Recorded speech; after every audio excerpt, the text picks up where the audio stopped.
How's it going, everybody? Make sure that all the audio is working. We've got a new setup. Um, Maybe the stream looks a little better this time. I hope it does. Uh, this is my second spoon carving stream. The first one, I carved a little morel mushroom spoon. Oh, there it is in the screen. Little morel mushroom spoon. And it's kind of, it's out of black walnut heartwood. Today we're going to do something a little bit different. Today I'm going to carve a spoon that looks like it's dripping. It kind of has like drip effect in the wood. So I'm not going to do it exactly like this one, but this is an example right here. You can see that the wood's going down, you know, this way like this, and it kind of has these little pieces, and they kind of, you know, get a little bit larger toward the end, like a drip of water, or like the wood is melting. This one was kind of fun because it also has these flat parts right here and here as well, so it sort of stands up, and then it looks like it's dripping, you know, down the center. But we're gonna do something a little bit different with today's spoon, which is going to be made with this piece of wood right here. This one is black walnut, as well as it's the same as last time's, actually from the same tree, and but this time's not going to be the heartwood. You see, this spoon or this piece of wood, there's the heartwood right there, just the very top of it, and the rest is live edge. This is going to be a lighter colored spoon this time. I know I'd love for all of them to be the heartwood, the black walnut heartwood, but today is going to be the live edge. You can see we also may have a crack right here in the wood, and we definitely have a split right here. So we're going to have to work around those throughout the carve today, but I think we'll figure it out. Right now I'm just going to start with the Sloyd knife here, same one I used last time. It's the Beavercraft Tools Sloyd knife, pretty nice little sharp thing. And I'm going to just start removing a bunch of material on this one. As usual, tell me in chat and in the comments and stuff if sound is off, if you can't see anything, if I was dropped, anything like that. I like to know. Maybe you can tell I also have some music playing in the background from Stream Beats, so just something kind of nice and calm to add to it. Last time I did the stream, it was a little bit too quiet. I think it'll be nice to have just some sort of like music in the background. But I'm going to go ahead and get started on this piece right here. Actually, one more thing I want to show you is that we have this spalting as well, which is pretty cool. It's spalting is like a fungus in the wood, but it's actually a fungus that doesn't weaken it, and it really just kind of leaves cool effects if you can use it in the piece that you're carving. So we'll see if we can use it in this one.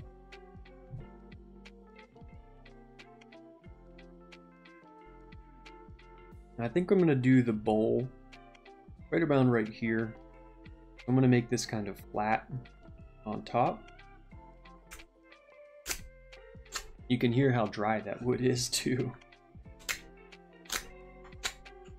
Makes it a little harder to carve when it's dry like this, but it also ensures that it does not warp whenever you're finished carving. Whenever you're carving with green wood, it warps and twists.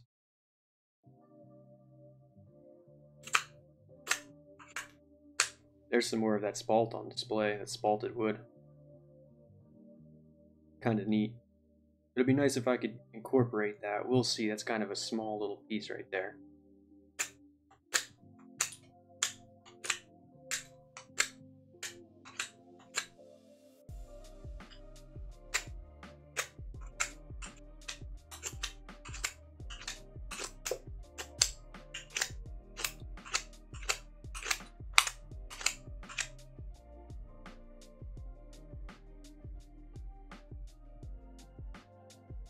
You can see where the heartwood is disappearing on this one.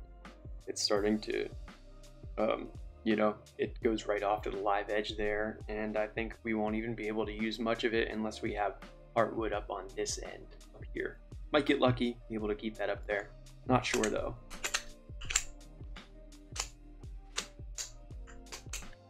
Super dry. Yeah, it's absolutely dry. This wood is walnut. Actually, it's black walnut. Just a pretty common tree in Appalachia.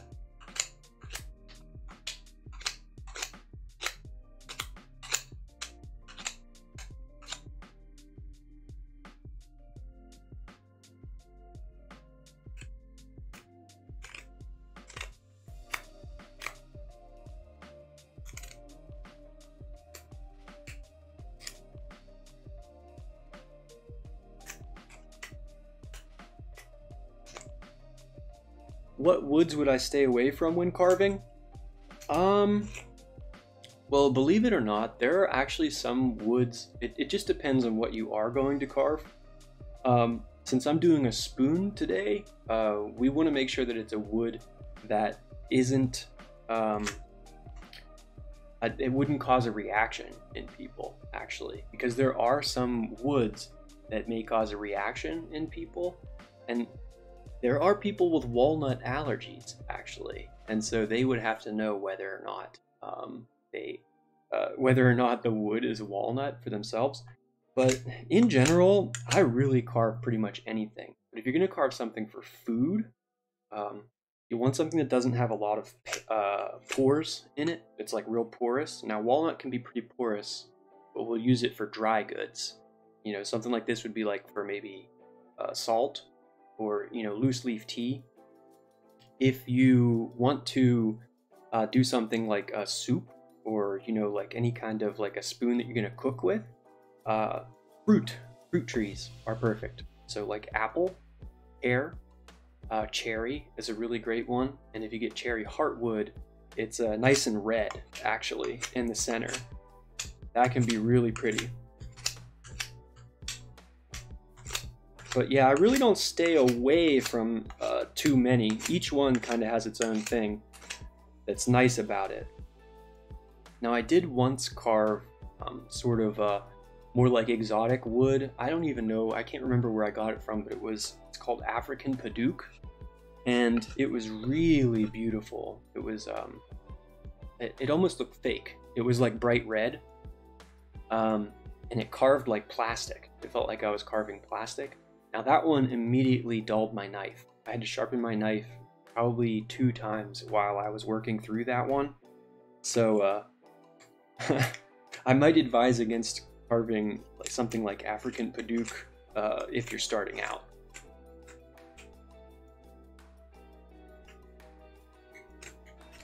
So you can see I'm just taking more material off of here. I might leave it a little taller over here and bring it down where I'm going to have the bowl right here. I'm going to take these corners off because they kind of hurt your hand when you're holding on to it and carving.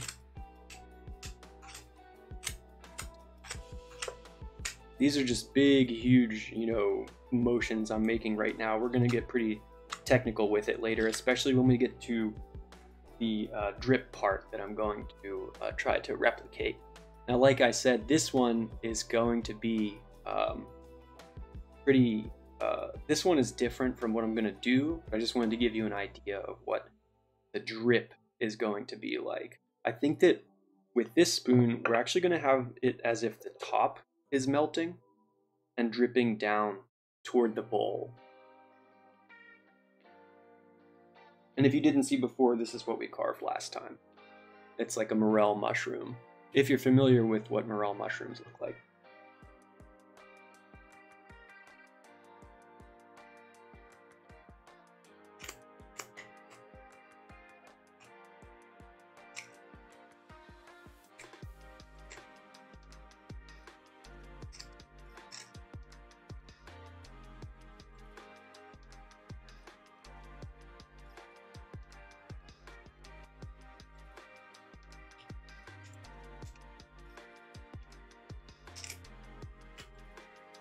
Super dry. This piece is absolutely dry. Now this would be really nice if I could keep this heartwood in some part of it. You can see how it's darker right there. I would really like to be able to keep that at least in part of this, because once we oil it at the end, if you can believe it, it is going to get as dark as this one. This is the same piece of wood. So that section right there is going to get this dark once we oil it. It looks so nice whenever you're done. That's why it's one of my favorite woods to work with. Black walnut, it's really fantastic.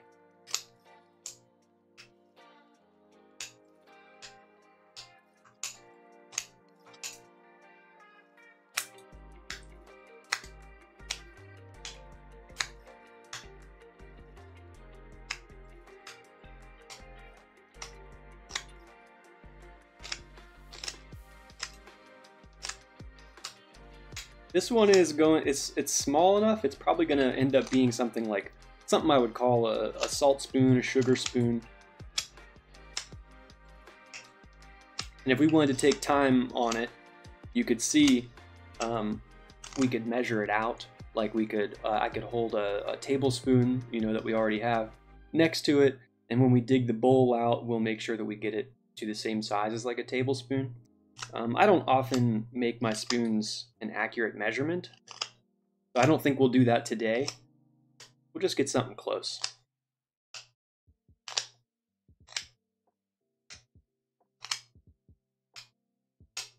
Now that's looking really nice, actually. Look at how the spalting is kind of following up the bowl right there. So I'm going to try to keep that. We'll see if we can make that the edge of the bowl and just sort of dig down into it, and I may even try to keep it as deep as this.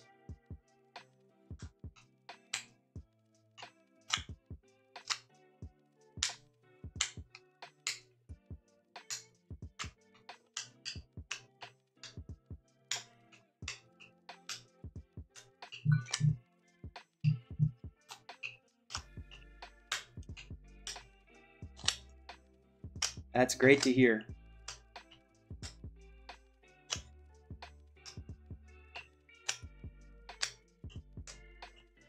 Oh, that's fun, actually. I didn't expect this one to have this, but you could see the line making its way all the way up. And if you didn't hear before, spalting is actually like a type of fungus in the wood, and it gets into it after the wood is, you know, after the tree's died and after the wood has kind of been sitting for a little bit. But when you get spalting, you're actually kind of lucky because it's really pretty, and also it doesn't really damage the wood at all. It doesn't cause any kind of damage or any sort of issue. It's just this, like, these markings that happen up inside.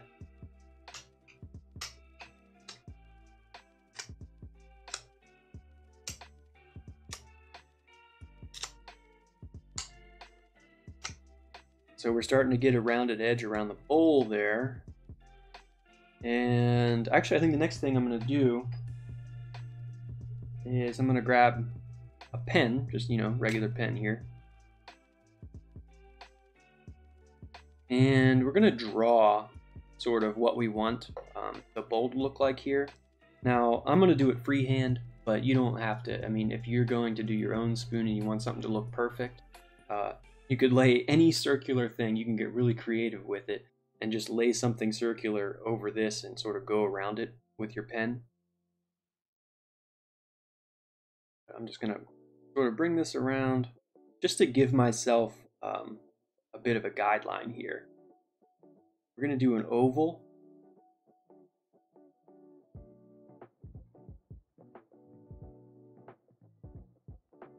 Maybe we can go a little bit bigger as well. We'll bring it back in like this.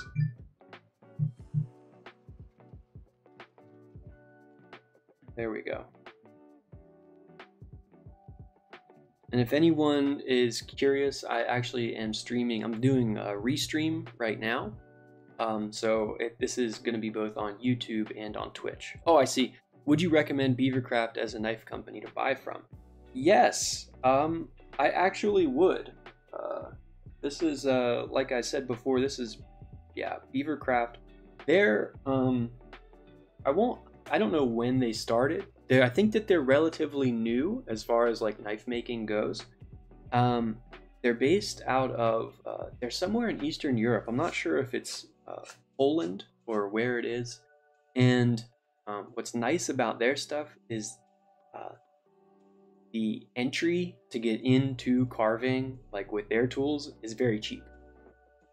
Their tools are some of the cheapest tools I've worked with, and I don't mean cheap quality, right? So the ones that I have arrived like nice and sharp, and they're easy to sharpen, and they work really well. They're just, you know, surprisingly cheap to buy, which is really nice if you're just starting out. You know, as with any hobby, you can spend a ton of money on it. You could buy tons and tons and tons of tools and fill up whole workshops and things with just all kinds of hand tools. You know, you can get out of hand, but you can do that really with any hobby. You could spend a ton of money on it. But yeah, Beavercraft is great.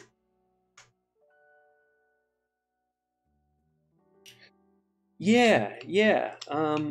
They are, you know, kind of just like any. This is, if you look at this, I mean, this is a very simple shape for the handle too. I mean, it fits in the hand, but you know, it is comfortable to use. You can also reshape the handle. And this is a pretty big handle right here, so if you have another knife, you can sort of carve away at it and give it. I've actually thought about doing that, bringing it in right here, and then having it come back out to sort of let my fingers rest in a little bit better, and maybe bringing it in where the thumb would sit too. But yeah, you know, it's decent. It's a good knife, and they have a huge selection. I mean, last time I looked, they had all kinds of stuff online. I think it was like Amazon or something.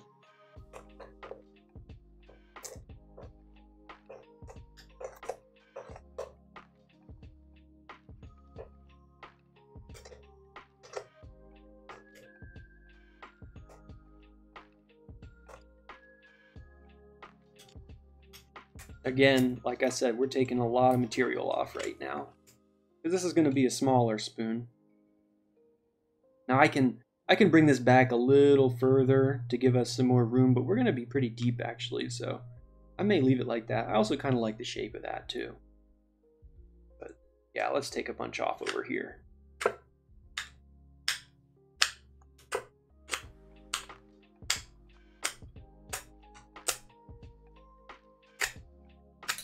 Yeah, look at that.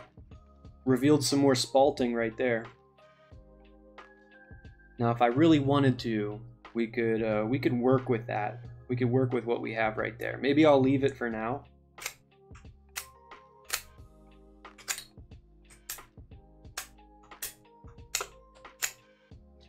That's what's pretty fun about working with them. And you can find this anywhere, you know, any old piece of wood that you find.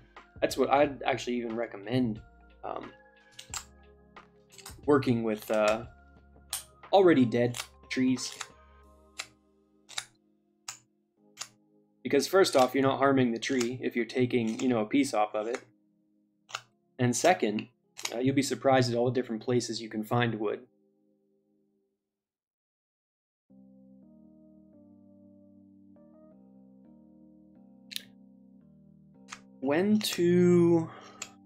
How do you know when to turn the head of the spoon to take more off without snapping the neck? When I make mushrooms, the tip snaps. I guess I would just say don't go too hard. Like, know when to be more like delicate with your movement and motion. So like as you're getting to like a more, you know, kind of delicate area of the wood, and like if it gets real thin, if that's what you mean, if it's like getting real thin toward the neck right here, you just have to kind of like slow down. I find myself moving too fast sometimes, and if I don't catch myself, then I'll sort of do the same thing. And it can happen in many different places.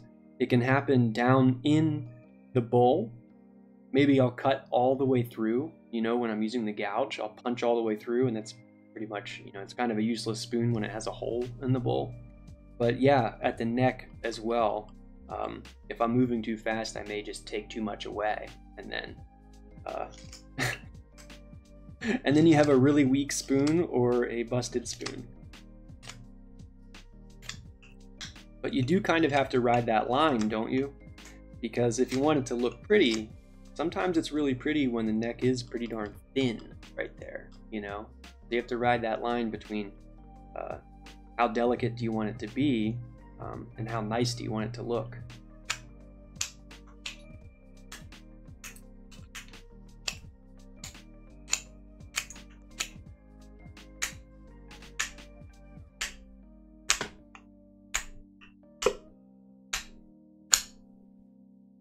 I think we're gonna go pretty thin on this spoon, so I'm still taking a whole lot of material off. There we go. Now we're starting to get something nice. And we're gonna bring it in tight around the bowl here.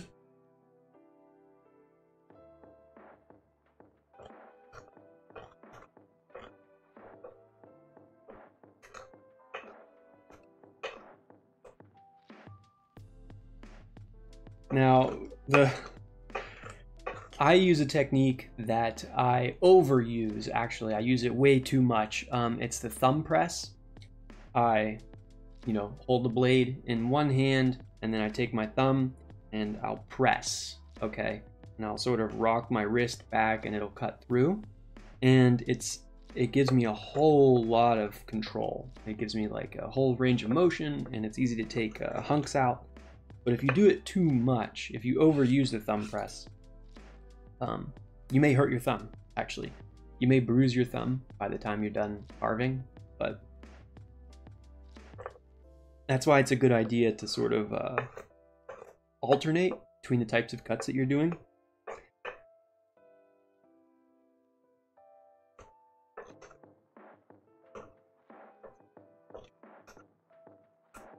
Right now, I'm just trying to take away a lot of this stuff from the neck of the spoon. And I'm gonna bring this in on the back here as well.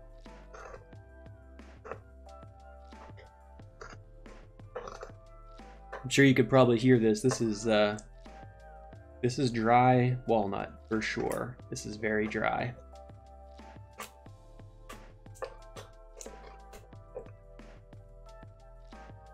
All right, now let's bring the neck in from here. And at this point, a lot of people will have an idea from the very start of what they want it to look like. And I come at it where I just kind of like feel it out as I go through. You can definitely draw a whole spoon out and have an idea in your head and follow through with that. But I just sort of like to see what happens as I start carving. When do you use the chest pull cut? Whenever you want to do sort of a sweeping motion. Now the chest pull cut is when the piece is up against your chest. Now you can't see it in my camera view there, but this right here would sort of be at my sternum. And then I'd be taking the blade. Now you can see the blade is facing back toward me, and I pull back toward myself, okay?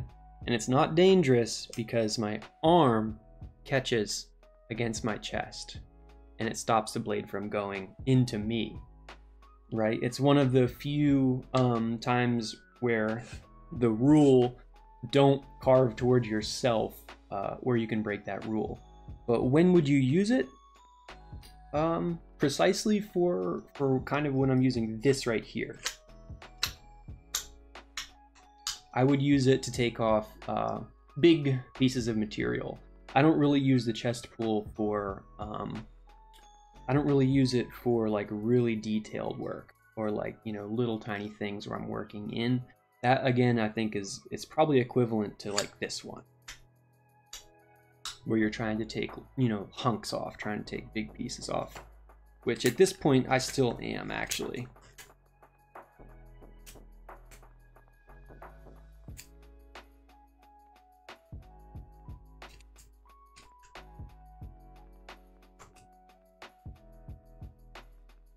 So we have this beautiful spalting right here, and it's really coming out far. I just don't know if we want to keep that.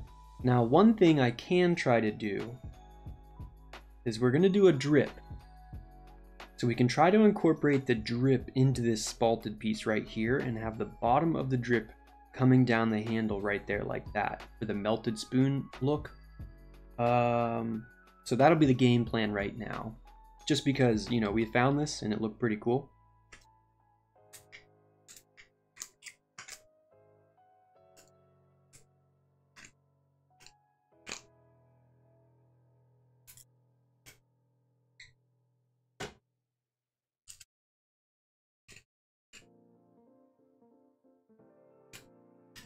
So I'm just kind of walking the blade around the neck still. Now for this cut, you definitely don't have to use the thumb push. You can use something, I think it's like the butterfly, where your hands press against each other, okay? And you could pull apart like that. But like I said, I abuse the thumb push, and I have a strong thumb now, so.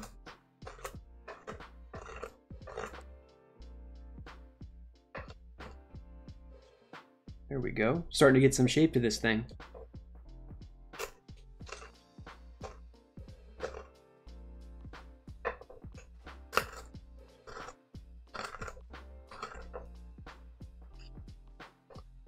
Every once in a while, I think that wood carving could be like a pretty nice ASMR, you know? Keep the blade and the wood next to the microphone and just sort of go away at it. To some people, I've carved in front of several groups of people before, like reenactments and things like that. And to some people, it can actually, they say it's like nails on a chalkboard to them. They really don't like the sound of carving.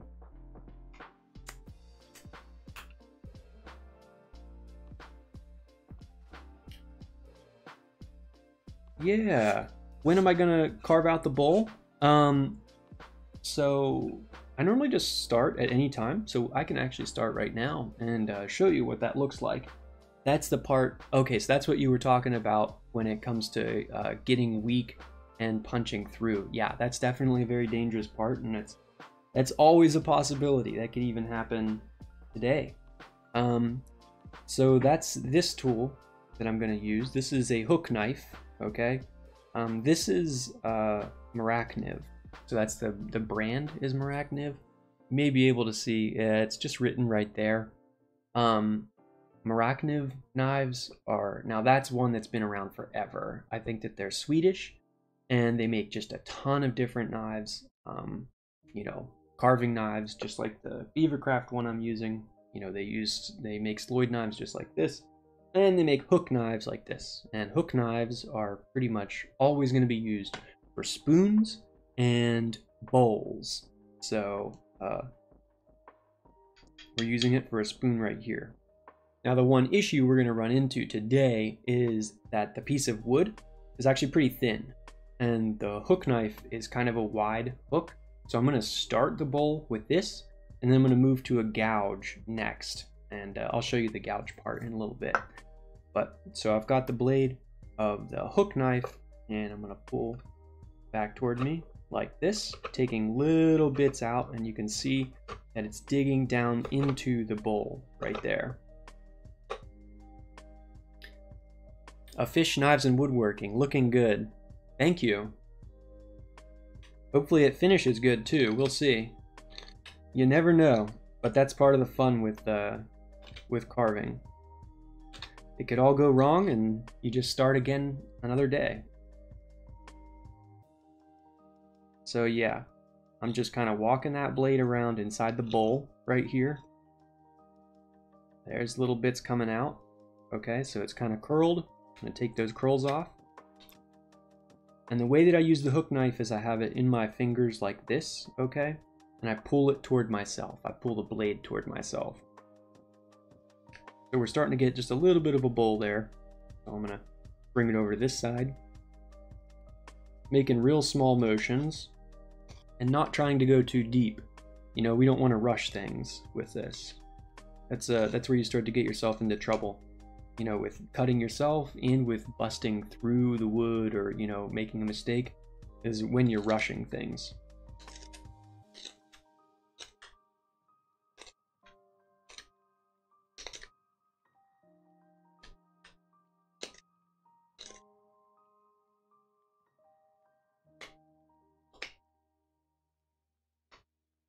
Just kind of little movements here.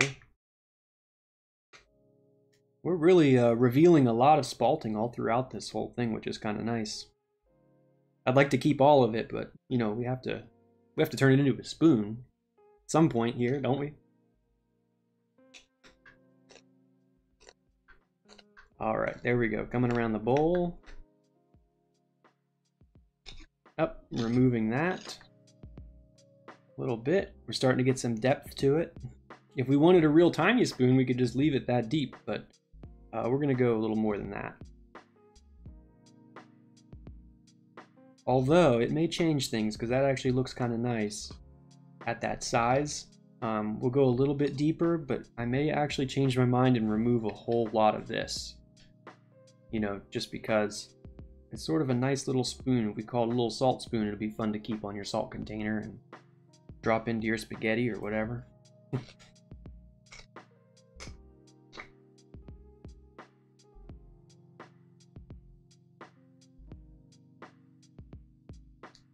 There we go.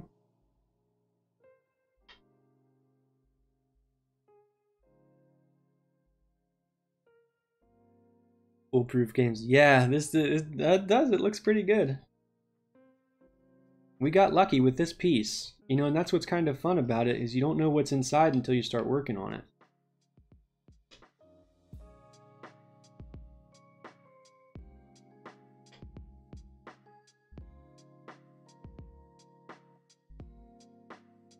So this is where we're starting to run into trouble, because the bowl is so small. You know, the spoon's going to be so small, and the hook knife is getting too big for it. So I can't go much deeper than this without working with the gouge.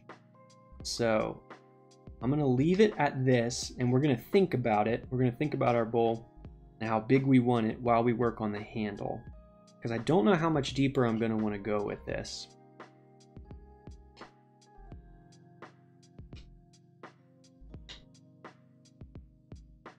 You can hear where it's catching. I think, I'm not sure if it's picking up on the mic, but you can definitely hear where the wood is catching, and we don't want too much of that.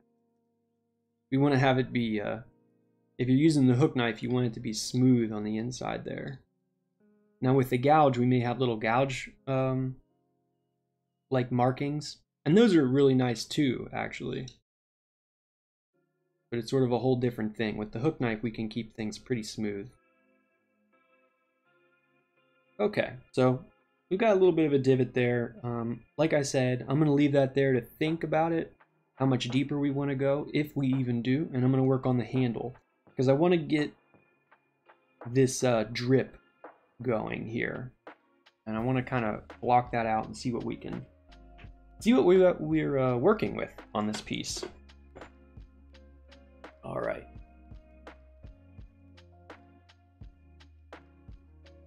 So let's get some more material off of here.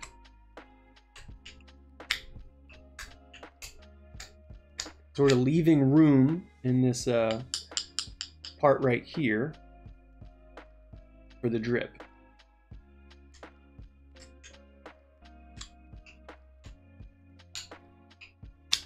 And we're going to smooth out the end of the handle.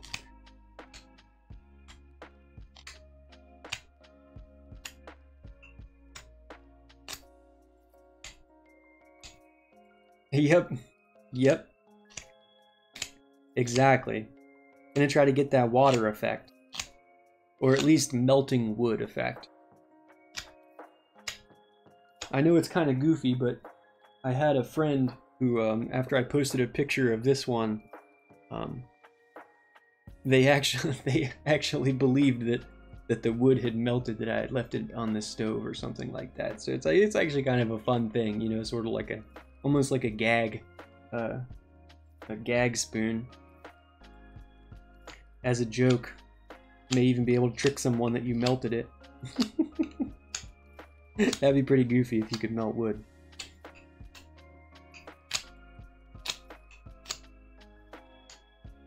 So, there was that split at the end of this piece, and it's actually running pretty far down in. Now, let me go ahead and stop and show you.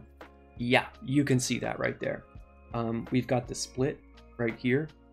Now, that's not really something to worry about because the wood is super dry.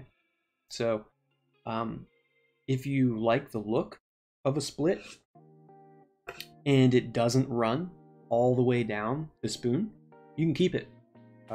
I often keep it because I just like it. I sort of like the rustic look to a lot of my spoons.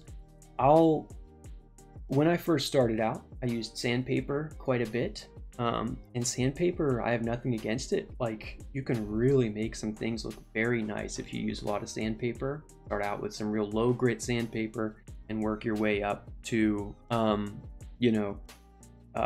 real fine sandpaper, and you can make really smooth, cool looking things. But my tastes changed as I've been carving, and I kind of am going more for rustic look nowadays. I want to see the knife marks still in it, but that kind of goes against what we're trying to do today, because today we're going to go for realism, at least realism in the way of the drip. So I'm going to try to achieve that without sandpaper and just with the blade. So yeah, we still have that spalting. That is coming out way too high. I'm going to have to take some away. We're just going to have to look and see if there's still spalting beneath. Okay, we got lucky. Yep, there is still some beneath. I'm going to bringing it in close here. We're going to have to make a choice as to where we want the handle to be, because we can't go much deeper than this or else the spalting is going to be gone. So yeah, I think we're going to have to stick with the handle being out a little bit further over there.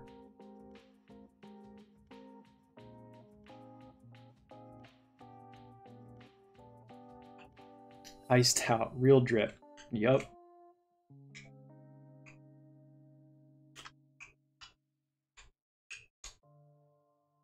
Okay, so now we're starting to get something. I don't like the neck, so I'm going to work on the neck. That's just kind of how I work on spoons.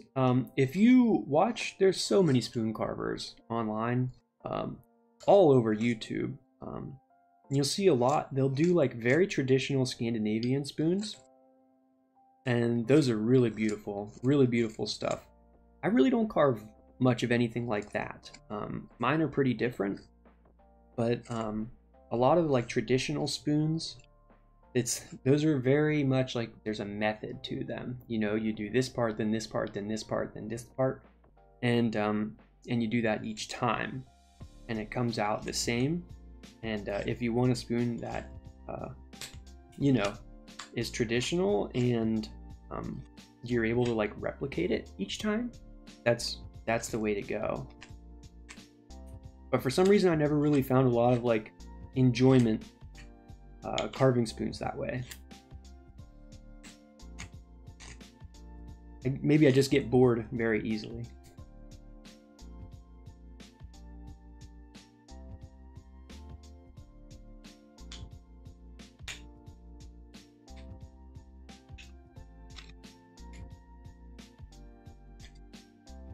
Okay, so this is the little bottom of the drip, so I'm just going to take some little pieces out right here, because that's where it's going to end.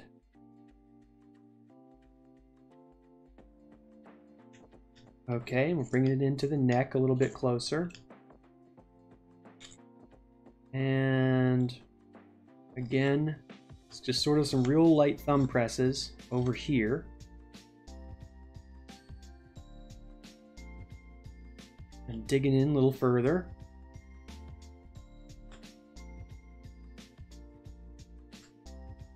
And we're already starting to get a little bit of definition.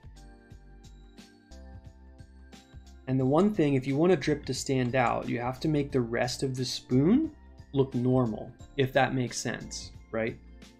So you can't have like all kinds of like bumps and wobbly parts and things all over the place, because you want the one piece to stand out, the drip part of it. So the rest of the spoon, we're gonna have to try to make it look like it's just a normal spoon.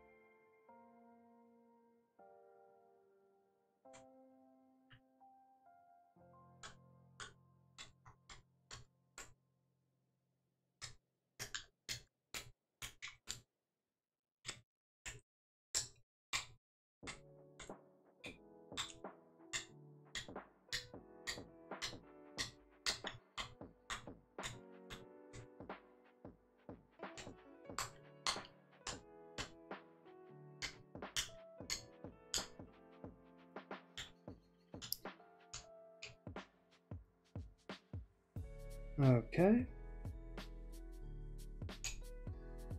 Still looking pretty rough, so then take a bunch of this off. I don't want the handle to be so fat like this.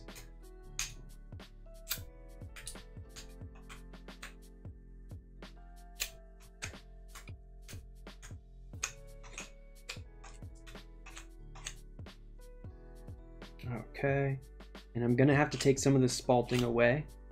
All right, we're pretty lucky there that it's actually still in the handle.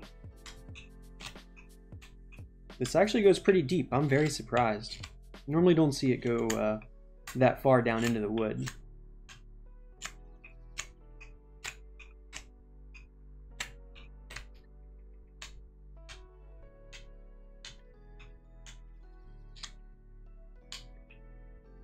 All right, we're going to straighten it out right here.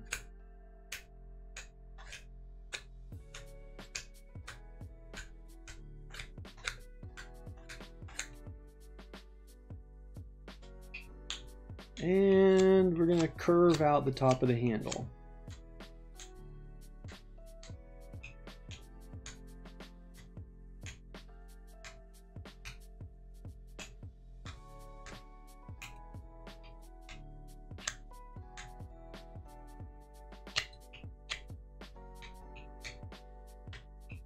Just sort of, we're not making it smooth yet, so I'm still making some larger knife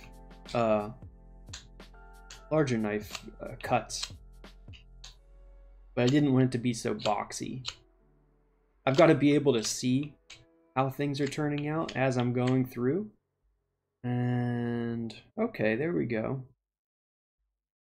Now, this melting part, as it's coming down, yeah, we want it as it's sitting to look like it's coming down like this from the top.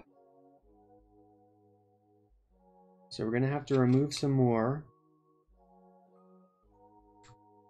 Think about making it smooth. Okay.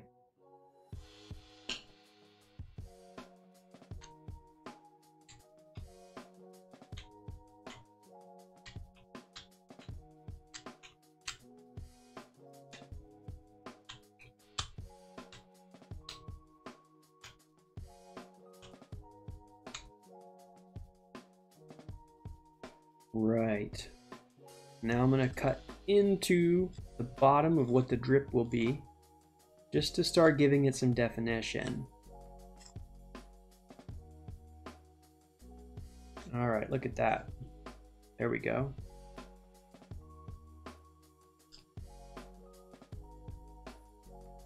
And we're going to cut this little edge out too.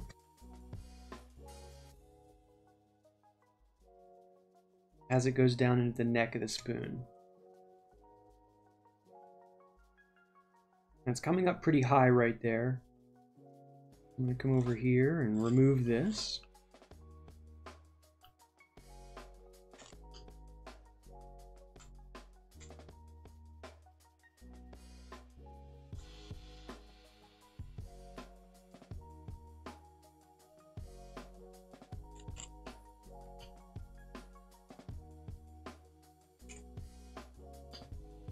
I'm really trying to keep this spalted piece here, but it's just popped out so far forward that it's making it a bit tough for me.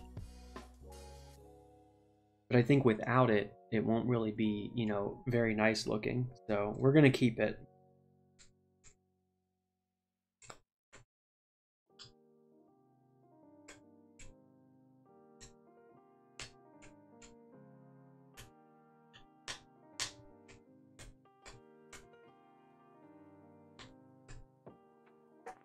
All right. Right now it looks a little bit more like a growth than it does a drip, but I think we'll be able to fix that up with definitely some more detail. But at this point, I'm going to start removing the back of the bowl. So let's take some big chunks off.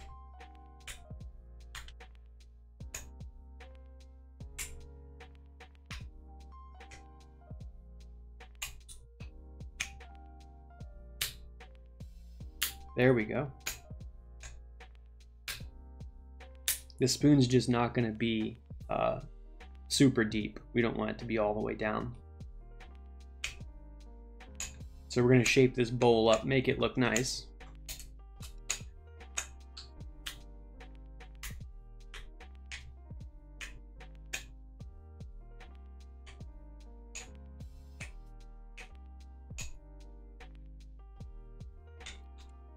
And just give it a little bit of a curve here.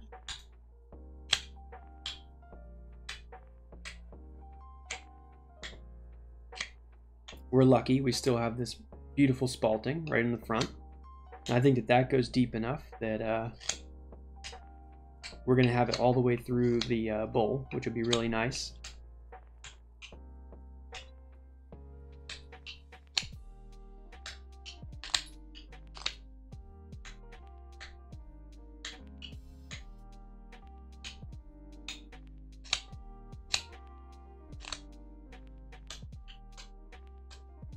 Yeah, worst comes to worst, if we need to get rid of the drip, at least we'll still have this nice piece of spalting here. Because I'm just not 100% sold on how far out that is. We may have to make it smaller. And in making it smaller, we may lose the spalted part, unfortunately.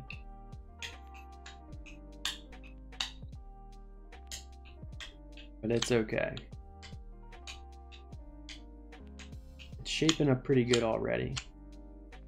So how long does it take to carve a spoon? Well, if you're really fast at it, and if you make one of the ones that I was talking about before, like if you carve a, you know, like a Scandinavian traditional spoon or something like that, you can make one in, you know, 20 minutes, really, you know, if you're really quick at it. The way that I carve, you know, by sort of going by feel and checking as I'm going and, you know, making different decisions as I'm carving through, it's not 20 minutes, I'll say that. But I'm not on any kind of time limit. I'm just here to have fun with it. It's my hobby, so I can take as long as I want carving one.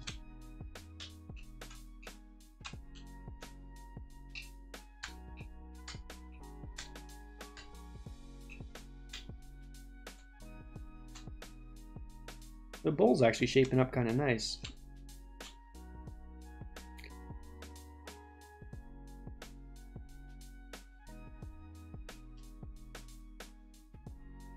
And this is another way I'm carving in back toward myself right here. I'm really just using these fingers to pull back into my fist. And I have my thumb protecting, or my thumb keeping it still, but my thumb is on the opposite side of the wood, so I'm not going to cut my thumb.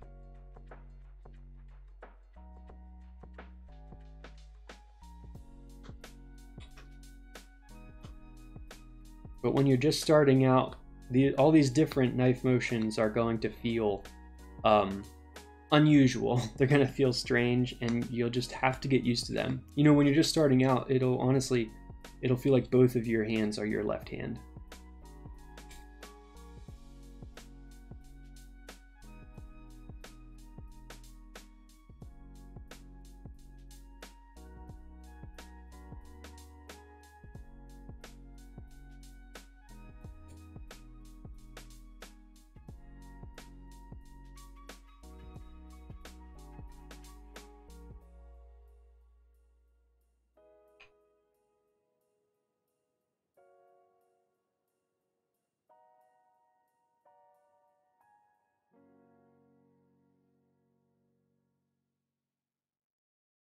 There we go.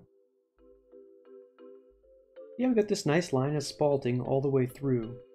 We're going to be very lucky if we can keep it running up the spoon like this.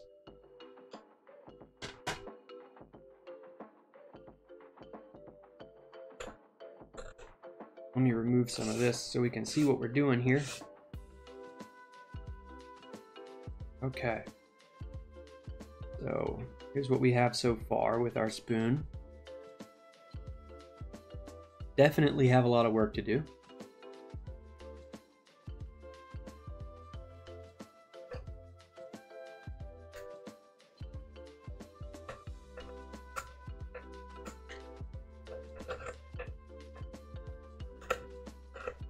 But we're starting to get a nice shape.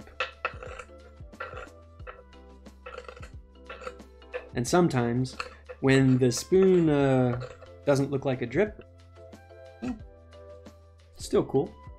Looks like a bone maybe or something, you know? You could be creative in what you call it after you're done.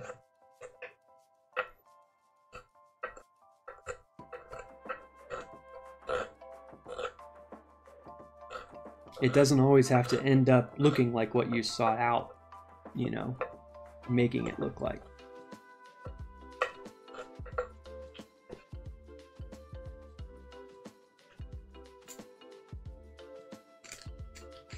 Starting to get a nice shape on the neck here. I actually really like that. Kind of that smooth transition. That's really cool. You know, and the thinner we go, I just think, you know, the thinner you go, the more elegant it looks, the nicer it looks. And of course it gets a little bit weaker, but we'll know when to stop, hopefully.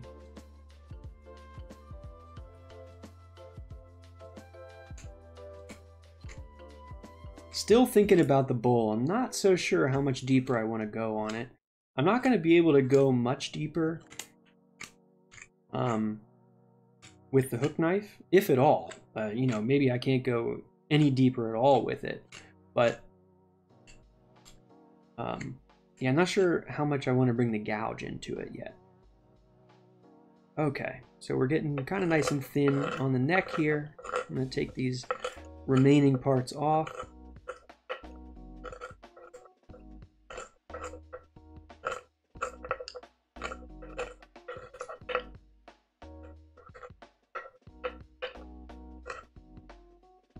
Okay. Yep, nice and thin. Let's see what we can do. More of the handle, I think. Now that it's starting to look kind of large.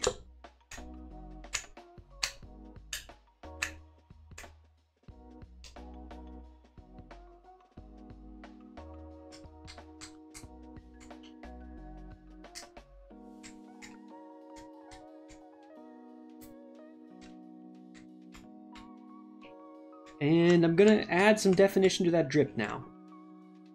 After I get this handle smoothed out a bit, going into the neck, we're gonna focus on the drip and we're gonna add definition to it. And that's gonna be the real key in kind of making it realistic.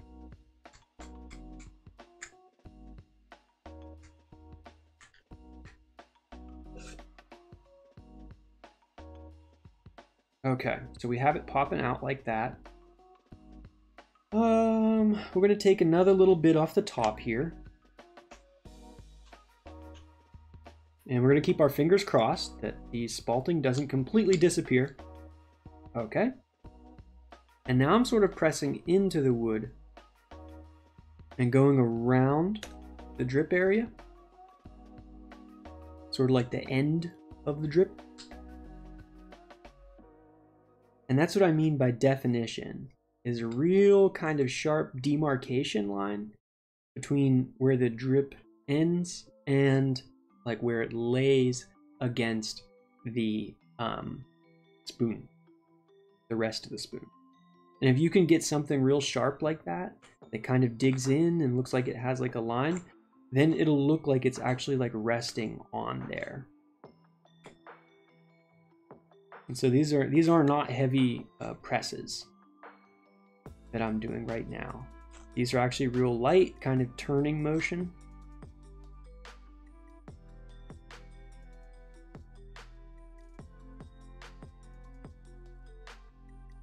There we go. Now that's, I mean, that's way far out. That's coming way far out. When you have something that's like, if you're gonna have a drip or like a melting part that's way far out like that, it's not gonna be like water, right? So you have to kind of like change in your head what you think of it. So we'll just think of it as melting wood, right? And we're gonna need to bring it in, those same demarcation lines, up the side of the spoon, because we're still just trying to give it some definition, right? And we want the bottom to be larger than the top, you know, as if it's melting from the top on down into this part and gathering down here. That's also why I'm gonna carve into that right there.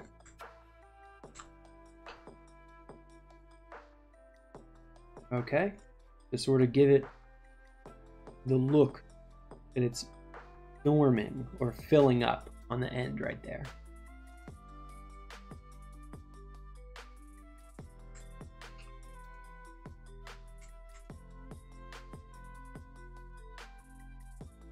Okay, coming back against it right here.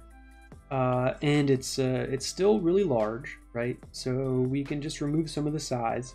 That's what I was talking about before is, yep, we may start to lose some of the spalting, which is okay, because we still have this. We'll always have that. And that looks really nice.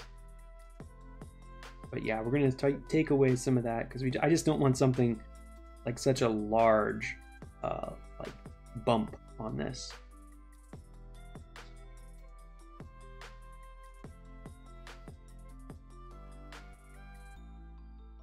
So again, with those sort of small motions,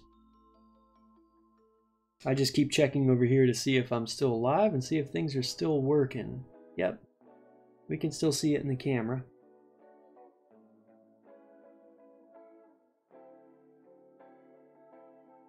I have not streamed too many of these, so still kind of figuring it out. Okay.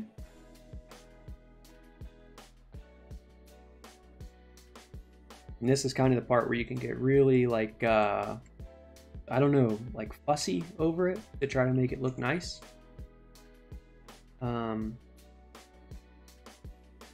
Because this is a part where you're trying to make it look a little bit, at least a little bit realistic. Now I'm really digging in to the wood right here. Again, like I said, just trying to make that kind of harsh separation between it and the spoon. And little motions there. Make it look like something that's coming out. Yep. Now we're starting to get a good look there. That's actually starting to come together. I'll take these little bits out. Oh yeah. There we go. Yep. Now look at that. That handle actually still looks pretty thick. So we're gonna make this smaller.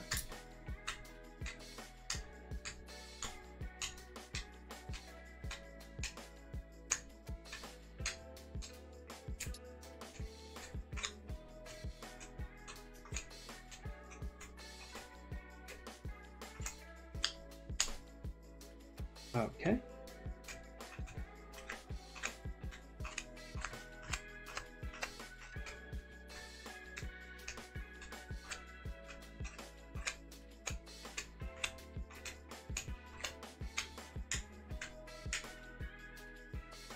And we're going to round off the end.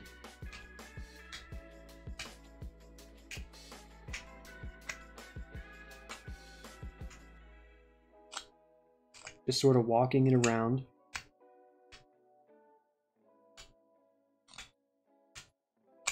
Getting closer to the top as I walk it around.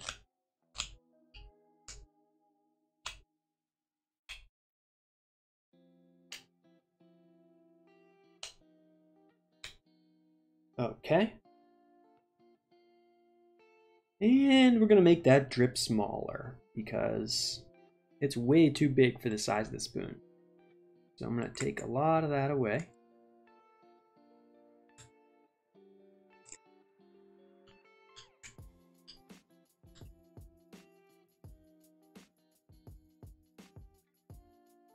Okay. Kind of looks like bone. Whenever you work with the live edge of a walnut, sometimes it always, ends up looking like old bone, like an old deer antler or something that you find out in the woods.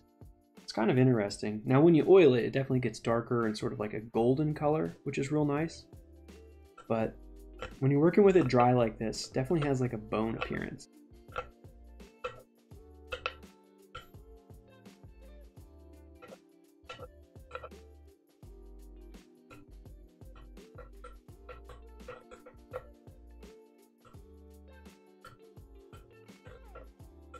So I'm just kind of walking around the line that I drew for the bowl earlier, because I want to smooth it out.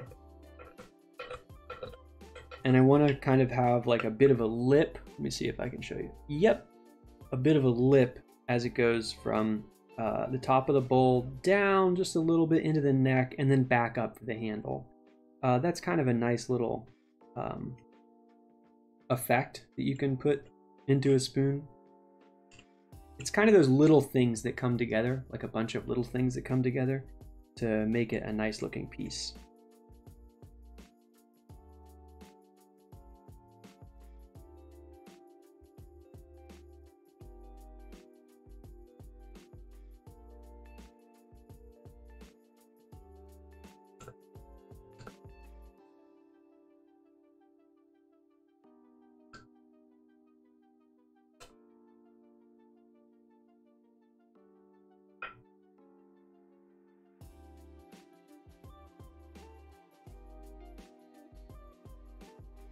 There we go.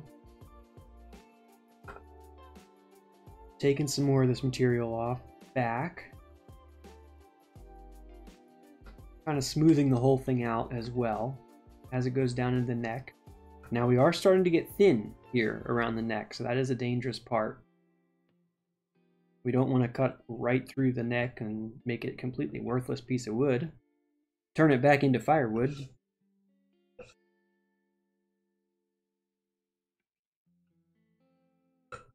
A little more thumb press going on, walking around this way.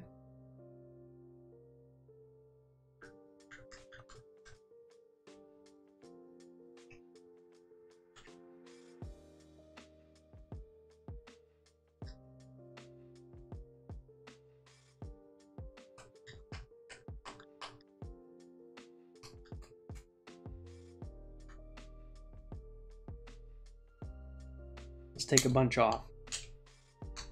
Still don't want to go this deep on the bowl, so we're going to take a bunch off. There we go.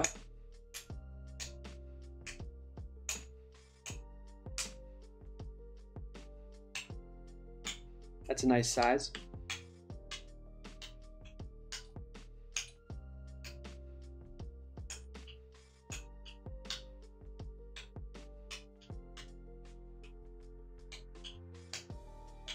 And I'm just going to smooth it out as we go up to the lip of the bowl again.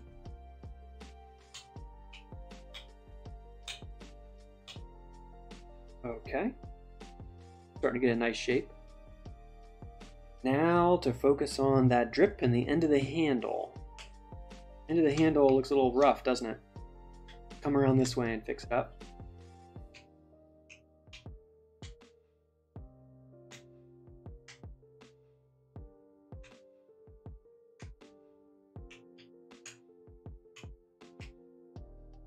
And we're just giving it that smooth transition, sort of a rounded top up there.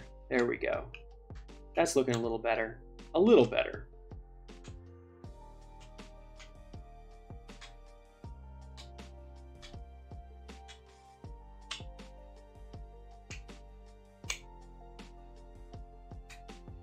Okay. Now let's give it that smooth shape around the drip.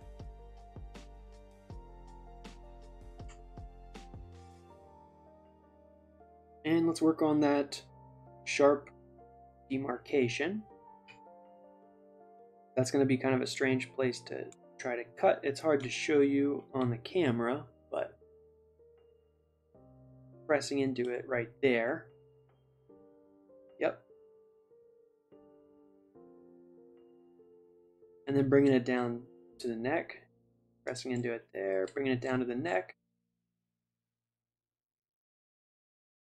And we're just trying to get sort of that smooth transition. Pretty big drip, so we're definitely going to remove a bunch. I just don't like how that looks. There we go. There we go.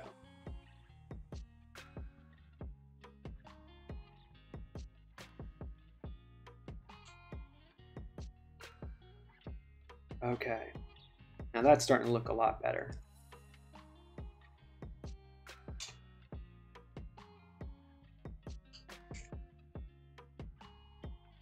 Now we want to kind of round it out, make it a little more like, you know, a bubble. Give it some smoothness.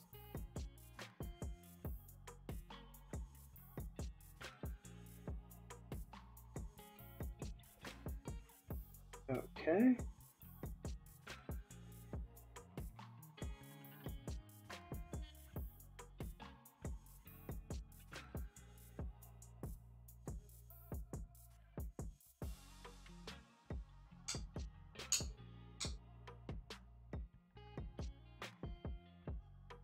There's a knot at the top of the handle here.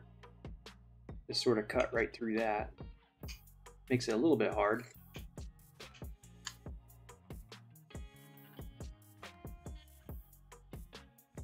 That's really starting to come together. That's really starting to become a cute little thing, isn't it? Let's round out the top. Then we'll look back at the bowl. Okay, we've got that. I'm going to bring the bowl in right here. Closer to the lip of it.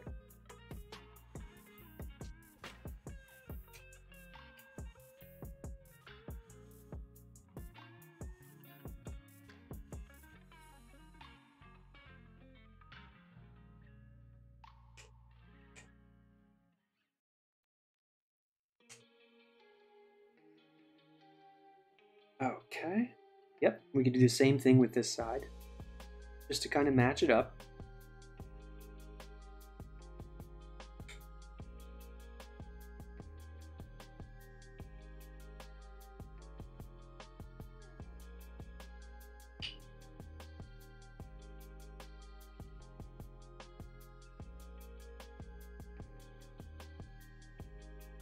We can go a little bit closer.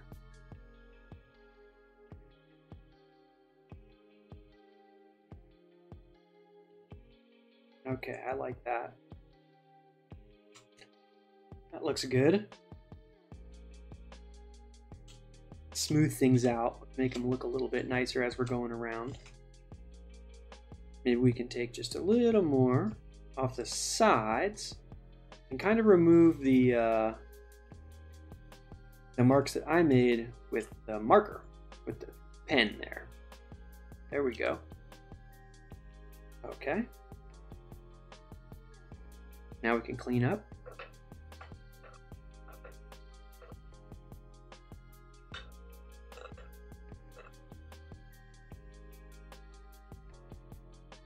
Got something smooth going here. And I'm going to bring the hook knife back into the mix here. Just going to do some little cleanup cuts around the bowl.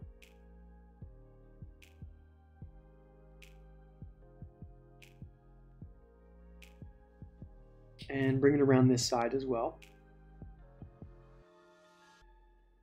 There we go. Don't want to go too deep. Right.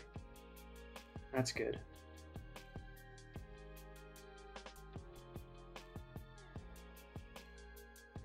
And let's come around the back here.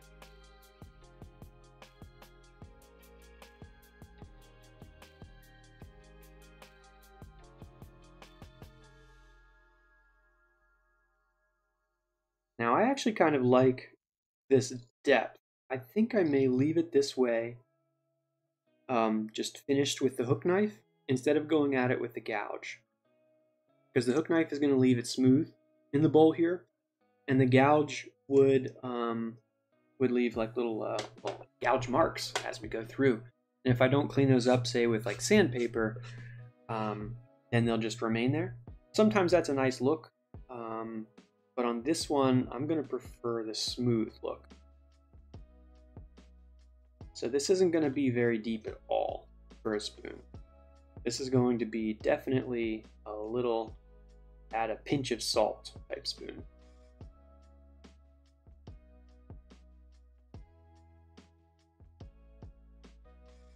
Go around the bowl over here.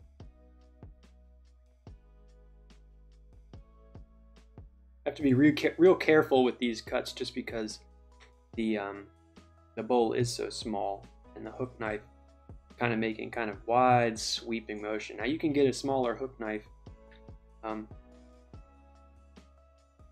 there really aren't too many small hook knives. No, they're smaller than this. I think they expect whenever you're going to be working with something, you know, like this, it's going to be a gouge that you want to use.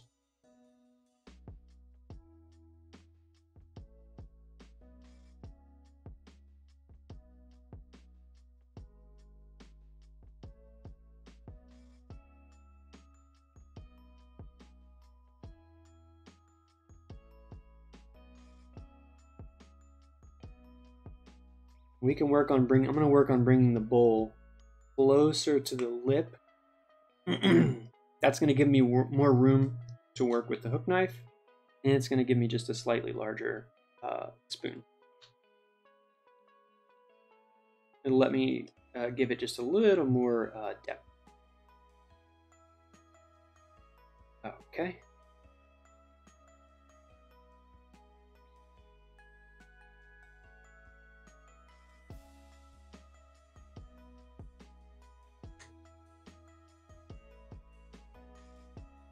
Oh, that feels so nice and smooth. Yeah, this is very sharp. This is very sharp. That's the best, is when you've got like a real sharp tool, and you can just sort of feel its effect in the wood there. It just makes it so smooth. Yeah, that's the way to go, is to leave it with the hook knife and not to bring out the gouge this time. Now we may be able to clean up the center with the gouge. That's not at all going to be the same thing. Oh, we may not even have to. Knife is still reaching right into there. Yep, and that feels great. That's good. And we'll just hit it back in this direction. Okay, and remove the little center bits. I can still see a line there in the center. Just going to take a little bit of fine tuning, a little focus to sort of clean that line up there.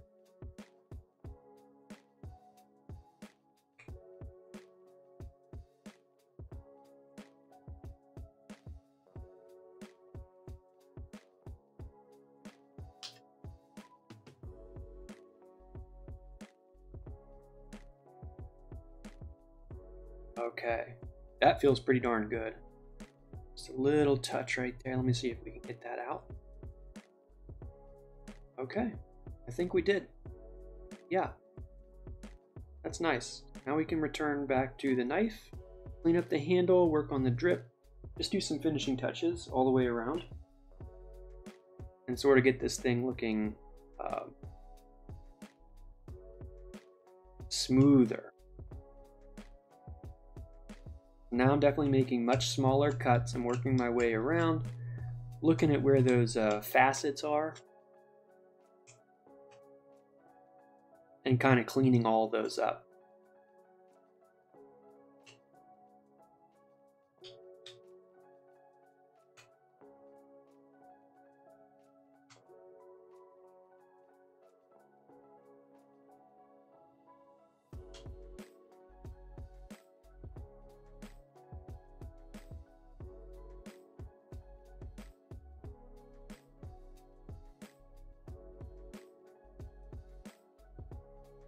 Clean up this little bit as it goes back into the neck too.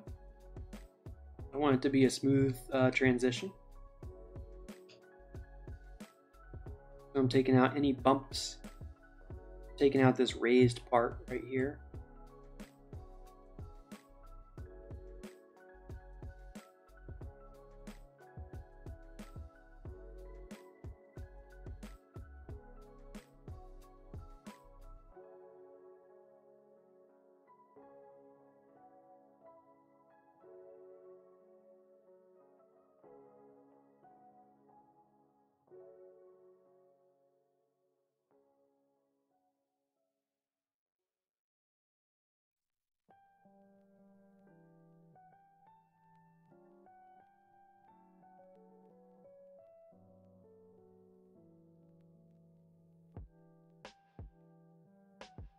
A little bit right here. Let's clean this up.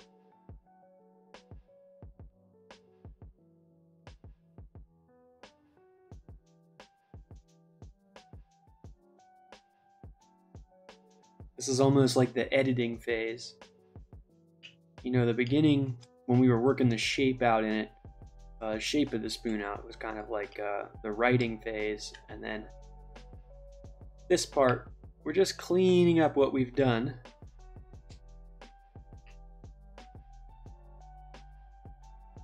We can't add anything, we can only subtract.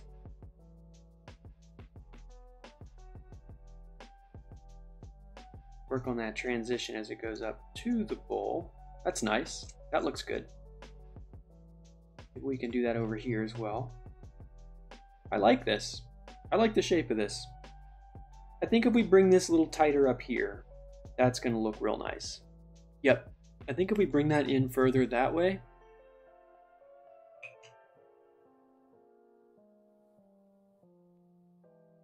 there we go.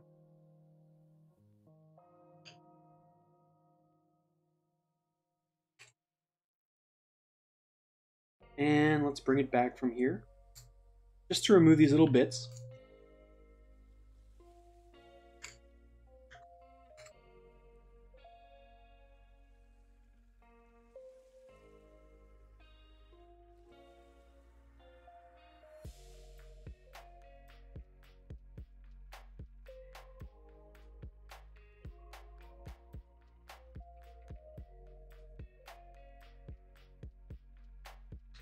Does our drip look like a drip? Not really, to be honest. It does not look like a drip right now. So we are going to focus on that a little bit more to try to get it to look like something. And if it doesn't, that's okay too. Like I said before, you can just pretend that, well, we were just carving a little bump. We were just carving a, you know, edge of a bone, little goofy thing. It can be whatever you want it to be, really. We're just out here having fun making a little spoon. That's all there is to it.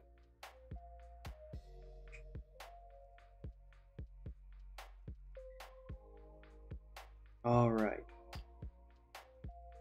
Clean up the neck as it goes down in. And let's work on making this drip look a little better. Or at least make it look like something, right?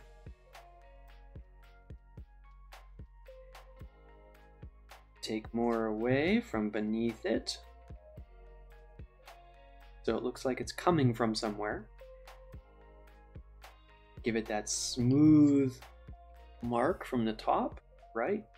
I'm gonna walk a line right up here next to it. That might be part of the issue, is it doesn't look like it's separate from this area right here. So we're gonna carve into it just a little bit. We're gonna make little tiny cuts. Okay, these are just little marks. It's gonna give it just sort of a little bit of a transition as we're going up in. There we go. Okay, it's too tall. It's definitely too big for the size of the spoon, so I'm gonna have to take more off the top.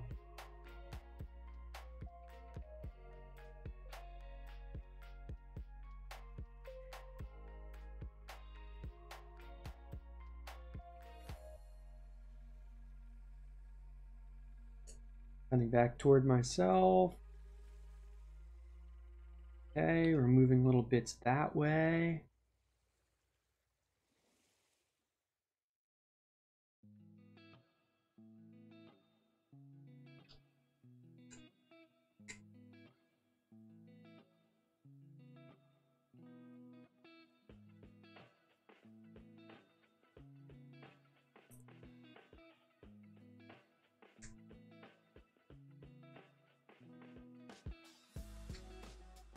Now I'm just kind of looking at these parts that are a bit jagged and I'm smoothing them out just with some light runs of the blade.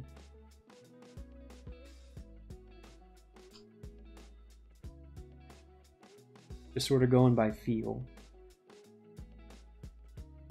That's starting to look a lot better. We're going to take this bump out up top. We don't really want your eye to go anywhere else but the drip, because it has to distinguish itself from the rest of the spoon. Oh, that's what's giving me trouble. This knot goes all the way through at the top right here. I thought it felt a little bit tougher. So we're going to work on the smoothness near the top up here, just to kind of plane things out, to be honest.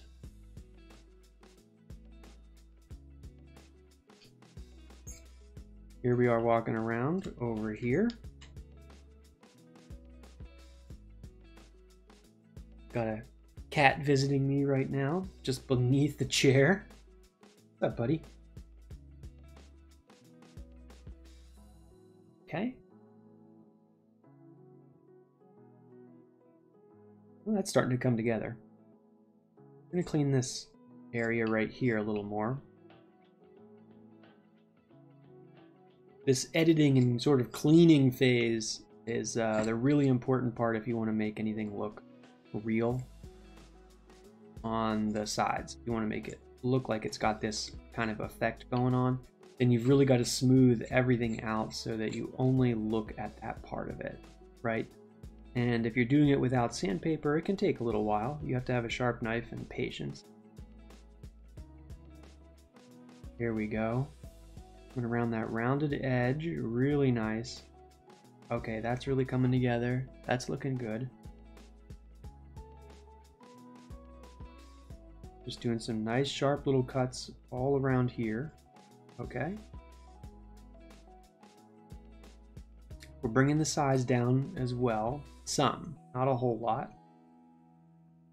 Taking little bits off all the way around. Okay, and then we're going to come back toward where it starts, toward the handle. All right, and let's take some more out of the side, just to give it that look. Like it's coming from somewhere, like it's not really part of the spoon. And dig in, dig in. Now I'm just making little cuts all the way around, and I'm going to come back to them from the other direction to take them out, if they don't immediately come out on their own, right?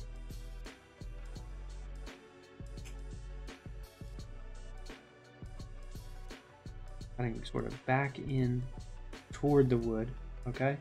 And now we're going to come back from the other direction and take those pieces out. There we go.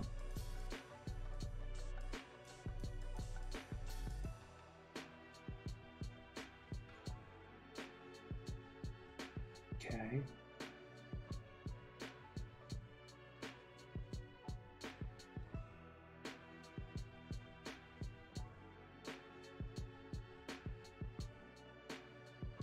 And we're also going to want to make sure things are smooth. Smooth, smooth, smooth. I keep saying it. That's going to be the important part all the way around when it comes to this one. Sometimes I like to leave, you know, the rough markings, the marks of the, you know, that the knife leaves. But with this kind, gotta make it look smooth. Now I'm just walking that kind of delicate little tip of the blade all the way around, taking little bits out from beneath the drip to make it look like it's separate. All right, let's smooth out some of this.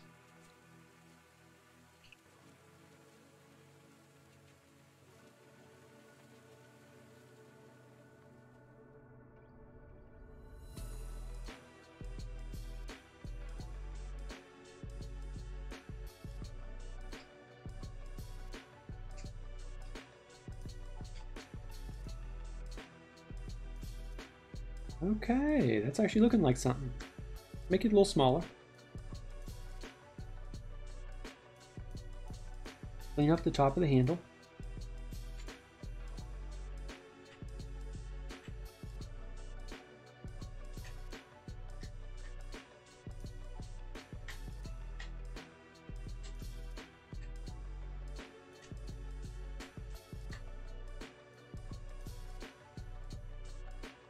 And now let's clean up the neck.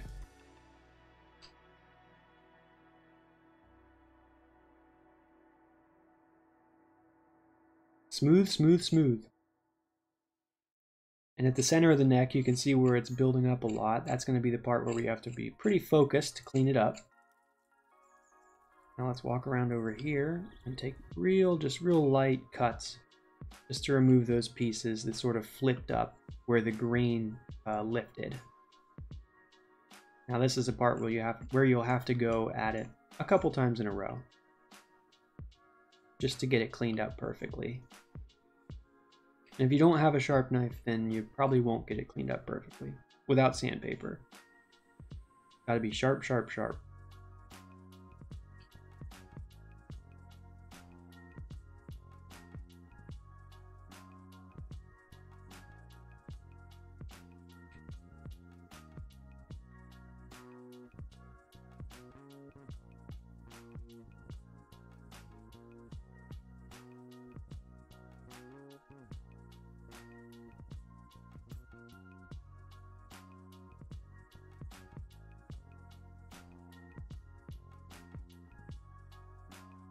Pretty simple shape.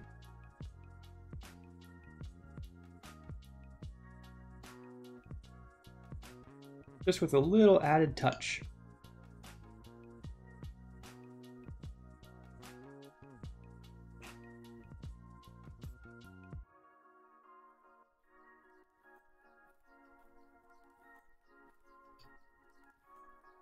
Okay, give it a feel, see what needs to be removed still. Touch it up just a little bit over here. And then there's a hunk that can go right here. There we go. That's much better. That little bit out. Nice. Take the back off a little bit. Just a little more.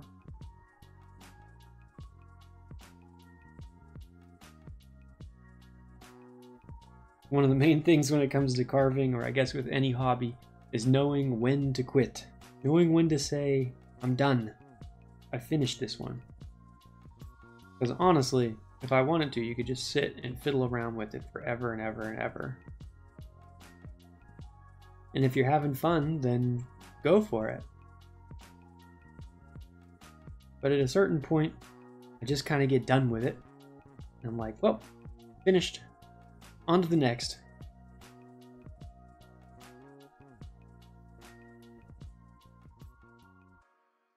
All right, that's starting to look clean.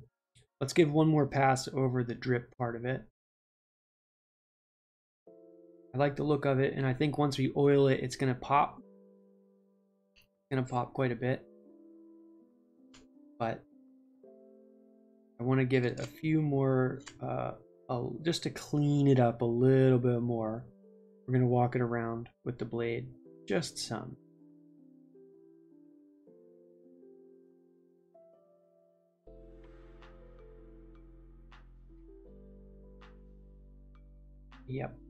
Yep, that right there. Take little bits out right there. Yep. Okay, that's much better. And again, over on this side, just gonna touch it a little bit with the blade there. Flip those little pieces out. Nice, nice. You can see what just came off right there. Yep, that's good stuff. Okay, I like that. Get it smooth. And we'll walk up the drip a little bit right here. And yeah, you can see where it's coming out and sort of running down. Maybe it's a bit high. We'll take just a touch off the edge right there.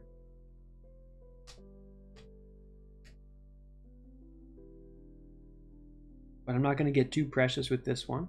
Just sort of a nice little salt spoon with a bit of an added effect to it. I'm going to walk around the bowl, just cleaning up its edges.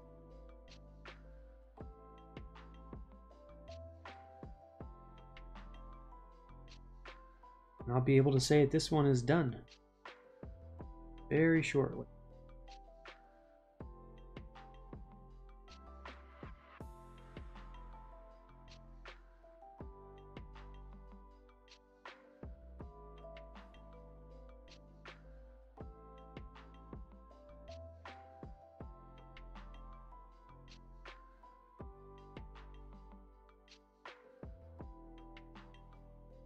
Nice.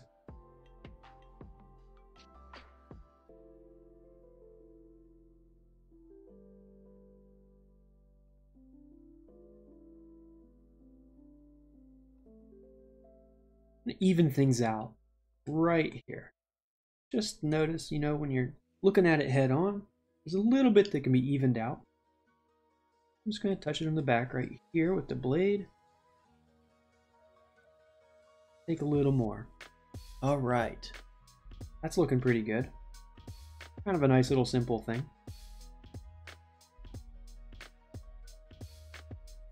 So now's the time for the magic.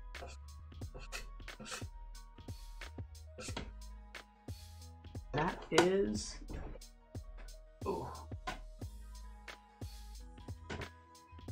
the Butcher's Block conditioner. So at this point, we're going to add Butcher's Block conditioner to this spoon right here, and it's going to soak into it. The Butcher's Block conditioner is linseed oil, beeswax, and I think maybe even mineral oil is mixed in with there. When you use this stuff on like a piece of wood, it is food safe, right? Butcher's Block. So that's kind of like a big important thing. If you're making a spoon, whatever you oil it with is going to have to be food safe. And like I said before, if you use walnut oil, you got to be able to tell people what oil you used on it, just in case they're allergic to walnuts. So you put a drip in. I'm gonna drop a bunch in the bowl right there, and we're gonna let it run down. Okay, and now we get into it with our fingers. Just sort of rub it right in there and start to see the color up here. This is going to turn a nice golden color. At first, like when we first, oil it right now, it's going to still maintain a lot of its color, but as it ages, it is going to become more golden. Now you can see we have a little bit kind of poking up right there, and I really hate the feel of that, and I hate that it's in there, so we're going to take it out. Nice, much better. All right, so that was the first little set of oil. Let's hit another.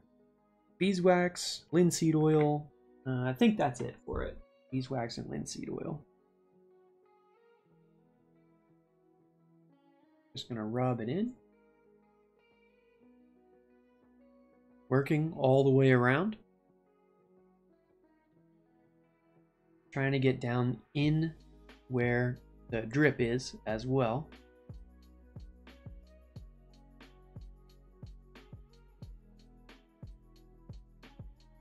And that's it. That's our spoon. Sort of a simple thing, but it's got the drip effect, and it's got some beautiful spalting. Little bits here that can be cleaned up. They'll just fall off naturally over time as well. This will be the perfect little thing just to set on top of your, table salt if you scoop it out in your kitchen or something like that. Let's get a zoomed in view of it as well. I'm gonna play with the camera here, and we're going to do this. There we go.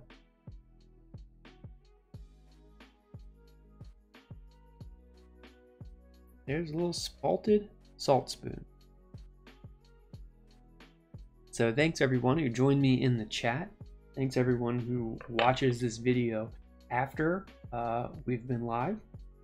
It's been a lot of fun, and there will be more videos to come. That is for sure. So